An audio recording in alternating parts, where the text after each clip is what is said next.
Bismillahirrahmanirrahim. Assalamualaikum warahmatullahi wabarakatuh. Rabbi shrah li sadri wa yassir li amri wahlul 'uqdatam min lisani yafqahu qawli. Amma ba'd. Ang ituturo ko ngayon ay yung dagdag sa vowel ng Arabic alphabet, katulad ng tashdid at saka tanwin. Yan ay ipapakilala ko sa inyo o ipaliwanag ko po sa inyo kung paano. Okay, start na po tayo kasi maiksi lang ang aking video.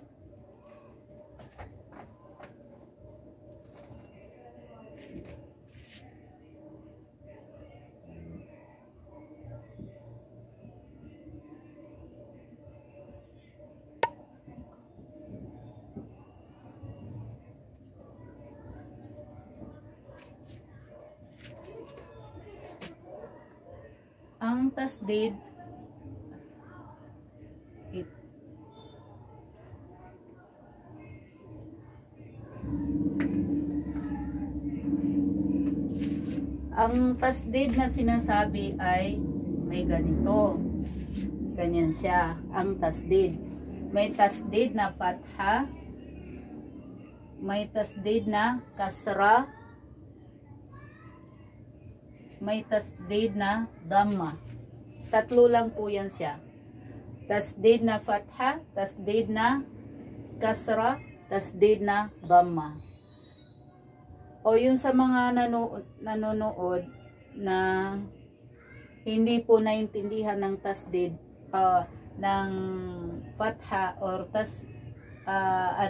kasra o dhamma, ang ibig sabihin sa Muslim ng fatha ay jatas. Jatas. Ang kasra naman is dibawa. Ang dhamma naman ay didapan. Yan o, didapan. Pero mas maganda matutunan natin sa Arabic way. Okay. Ito yung dagdag sa vowel ng Arabic alphabet. Okay po. Katulad ng halimbawa, ang tasdid magiging doble yung letra. Katulad ng alif, magiging doble siya.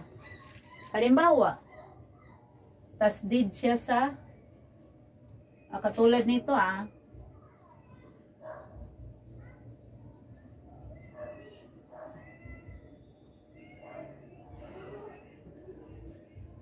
tasdid siya sa fatha.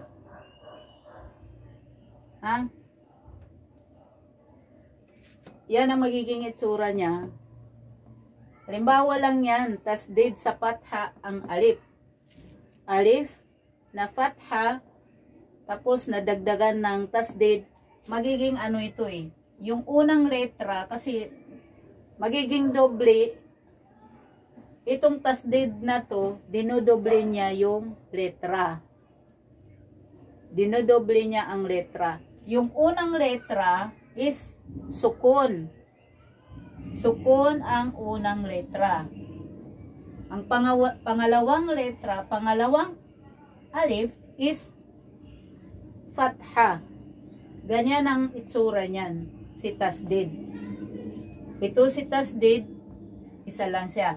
Ngayon, kung babasahin siya, ganyan nagiging dalawa ang letra, pero ang unang bigkas mo sa letra, yung unang letra is sukun. Katulad niyan. Parang gano'n. Pang ano nito?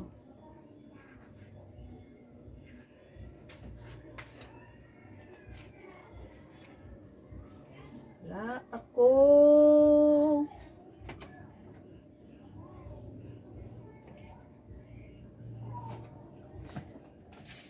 Ibahin na lang natin. Okay. Dito natin nilagay sa kabit dito. Tasdid na fatha, tasdid na kasra, tasdid na dhamma. Okay. Halimbawa ng ito.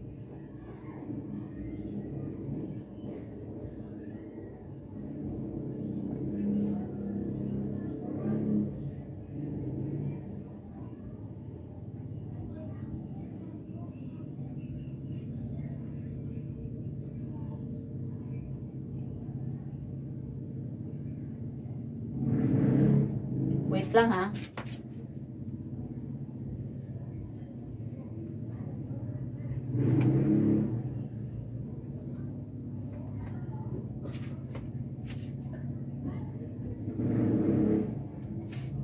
May kinokopya kasi ako. Kinokopya ako. Okay.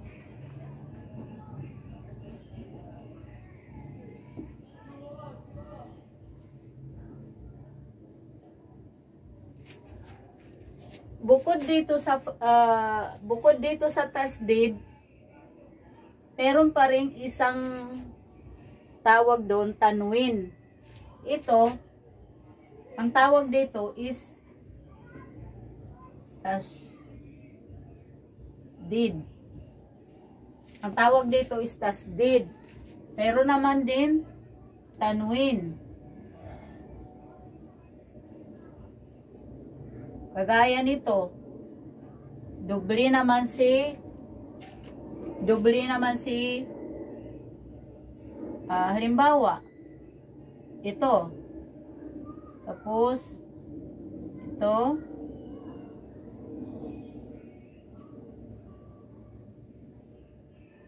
ganyan. Ang tawag dito sa kanila naman tanwin. Dito naman tasdid. Yan ang dagdag na bawel sa parang bawel na rin to eh. Parang bawel na rin. Yan ang dagdag. Katulad nito, tasdid siya at saka tanwin. Tasdid na tanwin. Ang ginagawa naman ni tanwin, halimbawa, ito, katulad nun.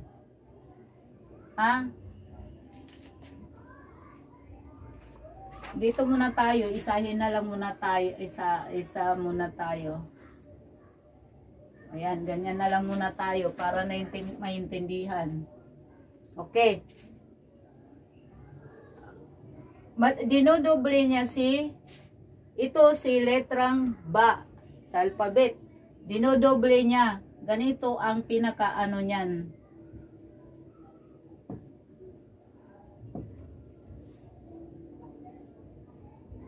Ang si tasdid, yun nga, dinodoble niya yung letra. Ang unang letra is sukun. Pangalawa, halimbawa niyan, fatha. Okay, ganyan. Ganyan ang itsura ni tasdid. Inuulit ko, dinodoble niya ang letra. Si tanwin naman, ang dinodoble niya si bawel. Halimbawa, nitong fatha. Tingnan nyo, doble siya. Ito doble. Ito doble. Magiging, halimbawa, ito. Ito si ayan. Magiging ganyan ang tunog niya. An, in, on. An, in, on. Ganito ang mangyayari sa kanya. Ito, oh. Ito. Dito naman, ito naman,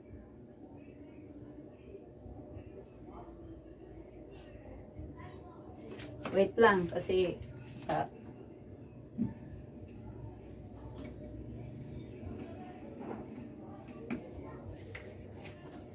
Ito, dito tayo kay tanwin ha.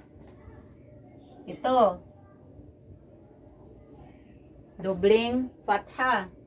Magiging tunog nit, magiging ano siya ganito.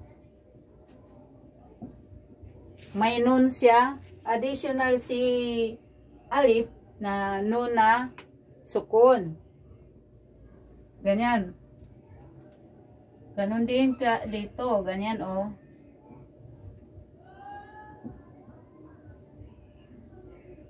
Laging may nun na sukun.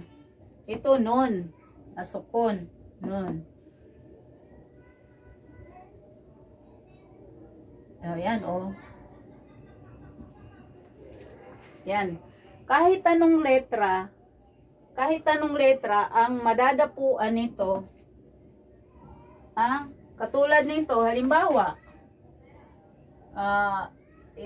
ito, gawin natin ano, tanwin, pero tasdid siya. Madadagdagan, bali ito, Dhamma. Halimbawa, Dhamma. Madadagdagan siya na nun, na sukun. Okay. Ayan oh. Yan. Tasdid si ba at kasama tanwin na Dhamma. Tanwin na Dhamma. Ito ang nagiging itsura niya. Rabbun. Yan o. Rabbun. Tingnan nyo. Naging 4 na letra siya. Samantala dito, 2 lang. Ra, ba. Ayan Ra at saka ba. Pero pagdating sa pag-pronounce sa kanya, nagiging 4. Ayan. Nagiging 4 siya. Ito kasi si tasdid. Ito si tasdid. Pagdating dito, tanwin na siya. Naging doble na si Dhamma. Doble si Dhamma. Pero ang nakadagdag sa kanya is nun na sukun. Katulad nito. Ganito yan. An, in, on. An, in, on. Sana maintindihan ninyo ang aking explanation. Para dagdag ano rin ito sa inyo. Kaalaman. Tasdid. Tasdid na fatha. Tasdid na kasra. Tasdid na dhamma. Ito naman, tanwin. Tanwin na fatha, tanwin na kasra, tanwin na dhamma. Okay. Si tasdid, katulad ng sinabi ko sa inyo, is dinodoble niya si letra. Ano ba to?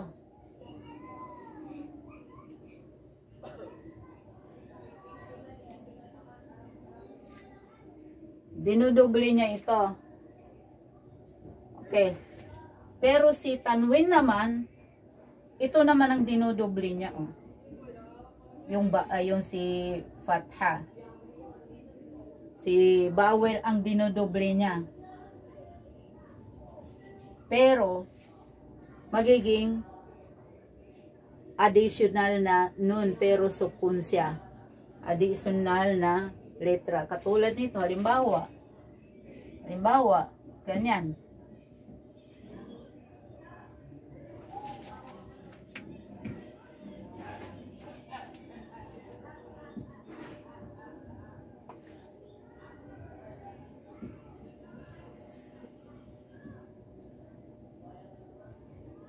Magiging ano ito eh.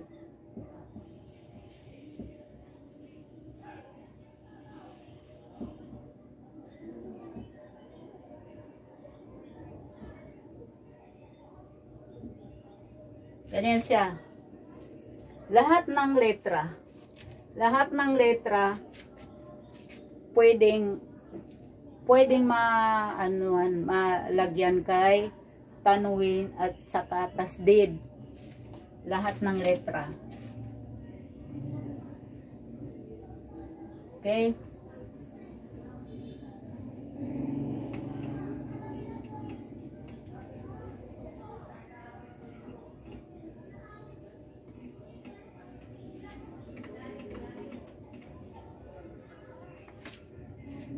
Ulit ko. Tasdid.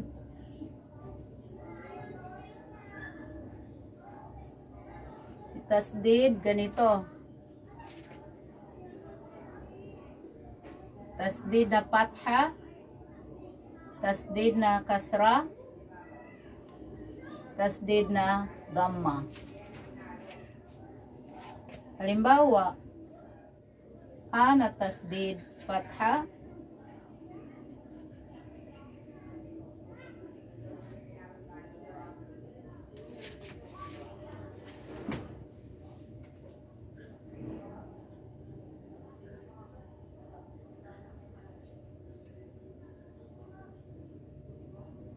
ganyan.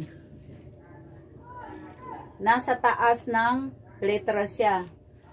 Si tasdid. Nakaibabaw si vowel. Nakaibabaw. Ay, hindi. Oo. Kasi si kasra, nasa ilalim talaga siya. Ganyan talaga ang pagkalagay. Nasa ibabaw lang talaga ng letra si tasdid. Hindi siya pwedeng ilagay dito. Halimbawa, tasdid na kasra, ilalagay mo dito, hindi siya pwede. Kailangan doon pa rin siya sa taas, ganyan. Oh. Yan. Hindi siya pwedeng ibaba. Pwede lang siya sa ibabaw ng letra. Dinodoble niya si letra, kung alin ang letrang napatungan niya, ay dumodoble. Ang tandaan, ang unang letra, katulad nito, ang alif na tasdid, ganyan. Una, sukun. Yung, halimbawa, tasdid ng fatha. Ang una, sukun.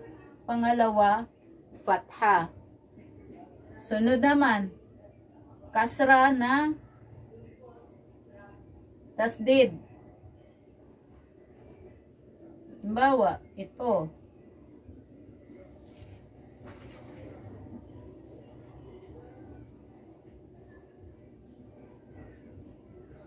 Ganyan.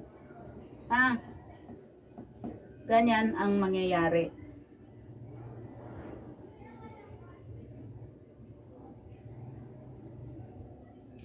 Basta tandaan, pagka si tasdid, ang unang letra na nadodoble, halimbawa, nadoble siya, ang magiging tunog ng unang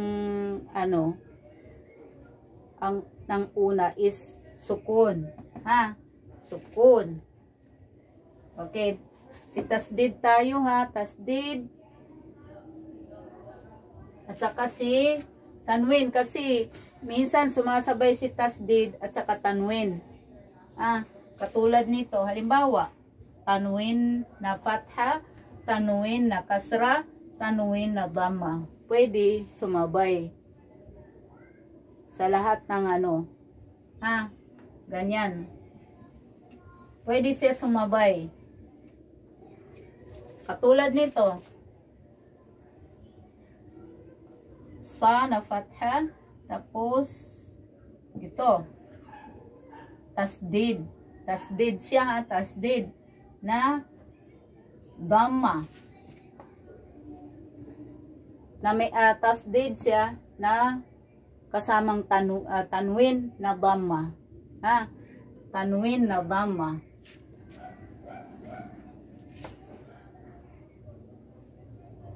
Ito tanwin na dhamma, tanwin na kasra.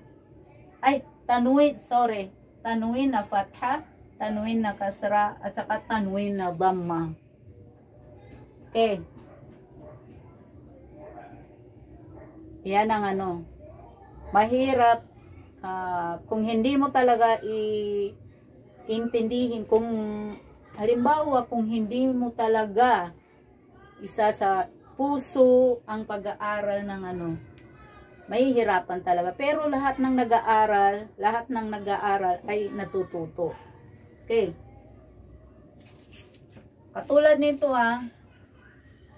ang fa ay may tasdid siya. Tasdid na kasamang tanwin na dhamma.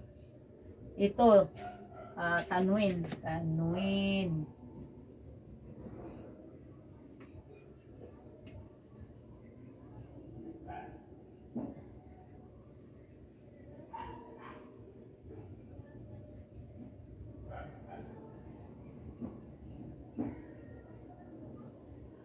Tanwin na fatha, tanwin na kasra, tanwin na dhamma. Okay. Ito.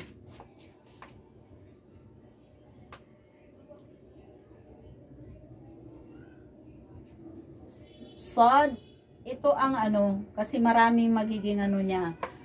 Katulad dito, halimbawa, pag inano natin si fa, na tasdid, na may kasamang tanwin, na dhamma, ganito ang magiging itsura. Di ba 2 letra lang yan siya? Magiging 4. Halimbawa, yan.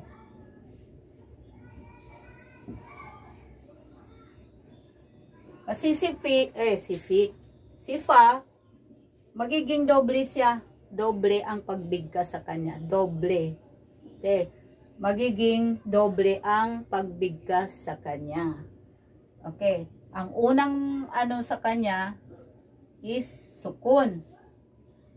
Saf. Pangalawa is dhamma.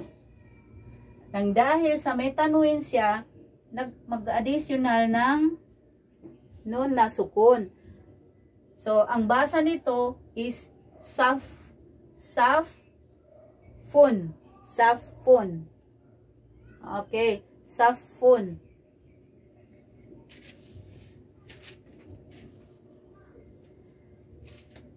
Mainit. Kaso, maingay ang electric fan pag ano. Naiinitan na ako.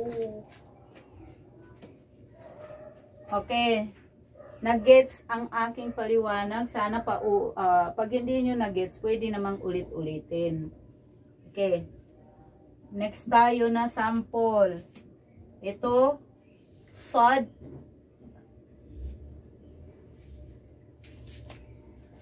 Sod na fatha. Fa na. Ito. Sod na fatha. Fa na tasdid na may tanwin na dhamma. Ito tasdid, tapos ito tanwin na dhamma.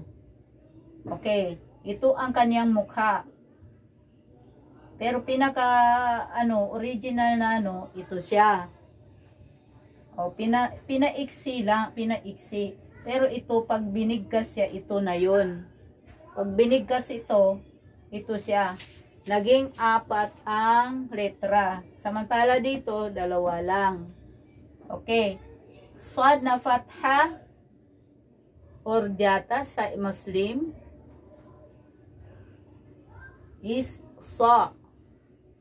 Fa na sukun or patay sa sa Muslim is saf. Saf. Saf. Saf. Fa na dhamma, fu. Tapos yan, may nun na kasra. Saf, fun. Ayan yan ang magiging, ayan ang itsura, ganyan ang pagbigkas nitong tasdid na may tanwin. Ito tasdid, ito tanwin.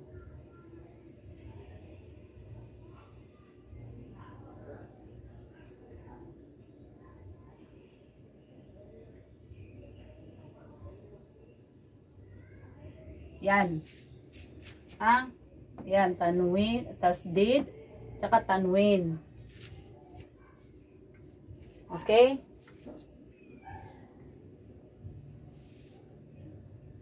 Next tayo na sample, na example. Okay? Kasi ito video naman at pwede naman ninyong paulit-ulit para makuha nyo talaga ang tinutukoy ng tasdid at saka tanwin. Okay.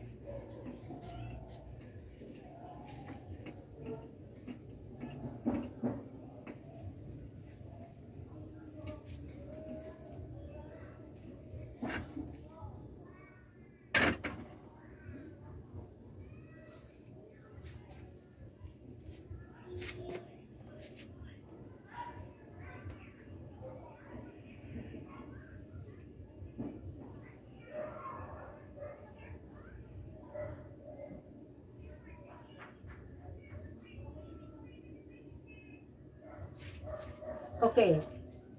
Nakita naman ninyo, ha na kasra is he. Mim na fatha, ma. Nakita nyo, may alif siya, alif. May alif. Pero wala siyang vowel. Ang ginagawa nitong alif, ay pinapahaba niya ang sounds nitong sinundan niya na letra. Halimbawa, ni ma, ni mim na fatha. Laging ano yan siya, laging fatha ang nauuna kay alif. Paganyan. Paganyan. Laging fatha ang mauuna sa kanya. Ngayon, pinapahaba niya ang tunog nitong ma. Katulad nito, basahin natin.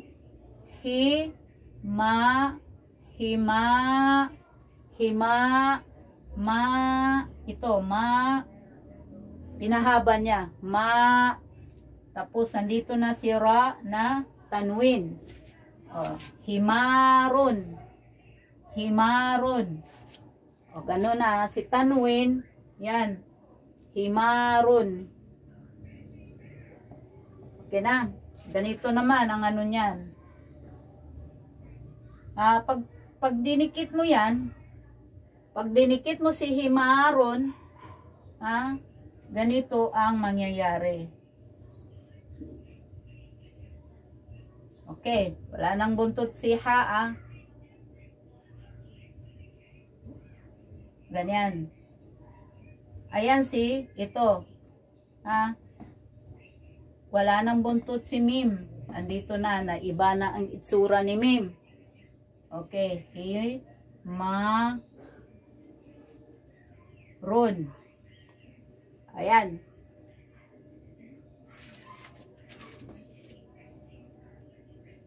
Himarun. Tandaan, si alif, humahaba ang sinusundan niyang letra ay, ano ba tawag nito? Sinundan o sinundan? Hindi, nauna sa kanya eh. Nauna sa kanya. Katulad ni mim. Ma. Pero, makinig. Si alif, dyan lang kay fatha. Dyan lang siya pwedeng sumunod kay fatha. Hindi siya pwedeng, halimbawa dito, hindi siya pwede. Iba naman.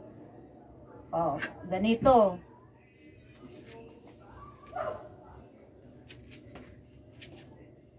Ito naman ang sample nung ano.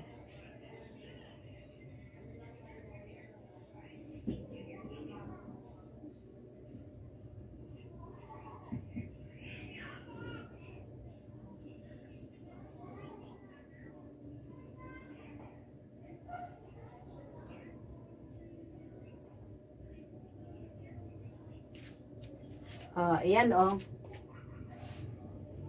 Si Jim na fatha is ja, mim na kasra is mi. Yan. Ya na sukun is si. Lam na tanwin is lun. Tanwin na dhamma, lun. Tanwin na dhamma, lam na tanwin na dhamma is lun. Ito si tanwin ha. Kaya dapat laging tandaan na may dagdag na nun na sukun ang pagbigkas sa lahat ng letrang may tanwin. Lahat ng letrang tanwin na may na tanwin, halimbawa fatha, kasra, dhamma, lahat yan may nun na kadugtong na sukun ang pagbigkas. Okay. Ito, di ba sabi ko, ang fatha lang pwedeng sundan ni alif na walang vowel. Ayun, pinapahaba niya ang tunog nung sinundan niyang letra na fatha. Katulad ng himarun, himarun, ganun. Dito naman, jim na fatha is ja, mim na kasra is mi, ya na sukun is si, lam na tanwin na dhamma is lun. Okay, ang basa nito is jamilun. Tingnan nyo, humaba ito si mi dahil kaya na sukun. Parang sukun din to pero wala yung ambya. Hindi siya pwedeng lagyan ng ambya. Kasi pag nilagyan mo ng ambya yan, magiging himarun. Himarun ang magiging tunog niya. 'Di ba na iba? Kasi wala siyang ambya.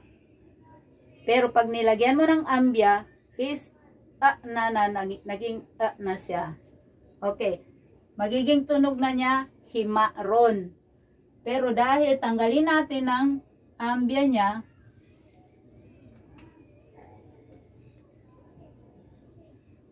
at wag na nating lagyan ng vowel, yan, pinahaban niya yung tunog ni ma.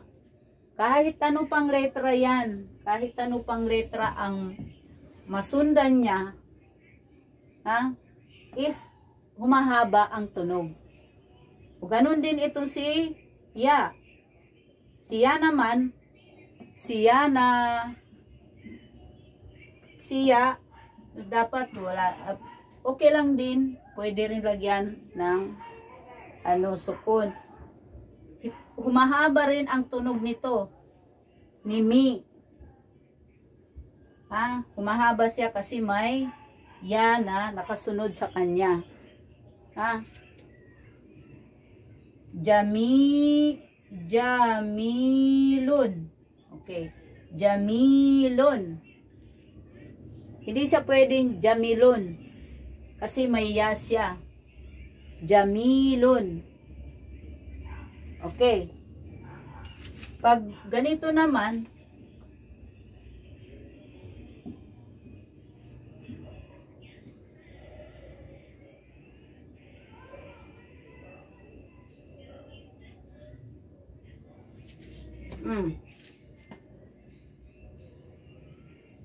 okay. Jim na fatha is ja, mim na dhamma is mu, waw na kasra is su, sin na tanwin na dhamma is sun. Sun. Tandaan na, laging may additional na nun na sukun pag may tanwin na nakalagay, nakasama kay letra. Katulad nito. Yan.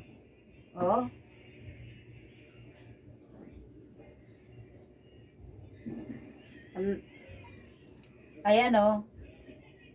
Jim na fatha, ja. Okay na, ano na natin. Ang basa nito is jamusun. Jamusun. O, kasi may waw na patay. Yan, sinasabi ko sa inyo. Ang susundan naman ni waw. Susundan naman ni waw na sukun is dhamma. Yung letra, katulad nito si Mim, dhamma siya. Ang nakasunod sa kanya na waw, sukun. Kasi papahabain niya yung tunog ni mu. Magiging mu, magiging mu. Tapos ito naman magiging mi. Lahat ng letra katulad ni Mim. Ito lang kasi naisip ko eh. Pero kahit na halimbawa ito, pareho lang sila. Ganon din ang magiging tunog nila. Siya, ang susundan niya, susunod, ano ba yan? Tawag yan. Ang sinundan niya, letra, ay nakabawel ng kasra. Ito naman, fatha. Ito naman, dhamma. Ayan o, dhamma. Pag ganyan, humahaba ang tunog ng mga ganyan. Katulad nito, ito, yan. Ma, mi, mu, ganon. Ma, mi, mu. Okay.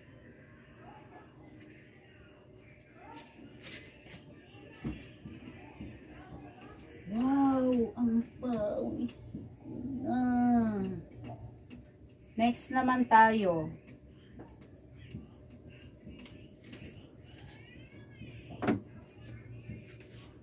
Next.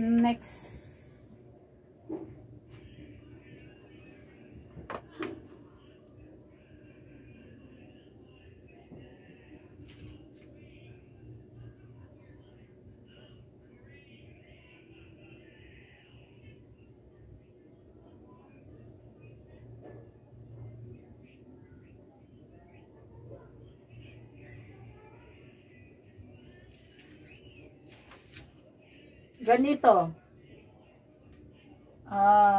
Meron din si ano lang naman yung siya, halimbawa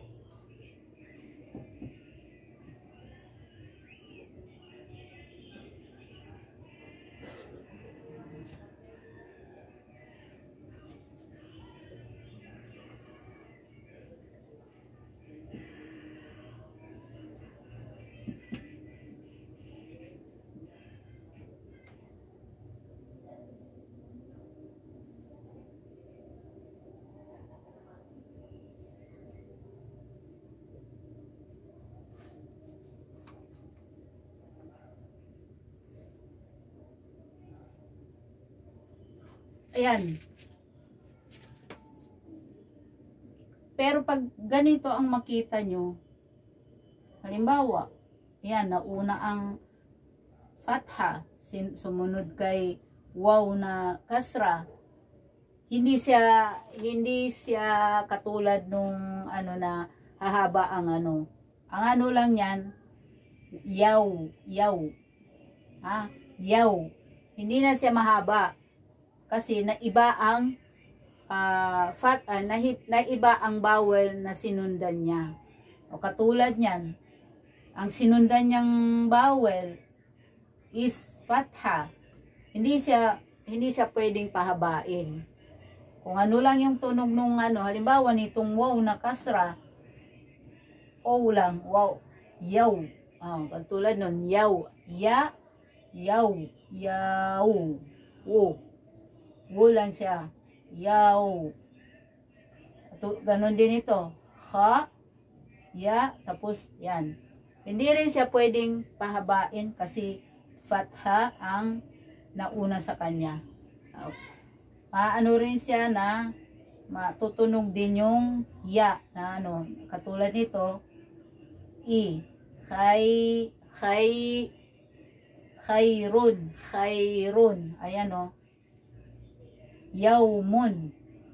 Khairun. Ha? O, yan ang kaiba naman. Kasi hindi lahat ng ano ay hahaba ang buhay, hahaba ang tunog kasi na may sinundan ni halimbawa niya na sukun at saka ni waw na sukun.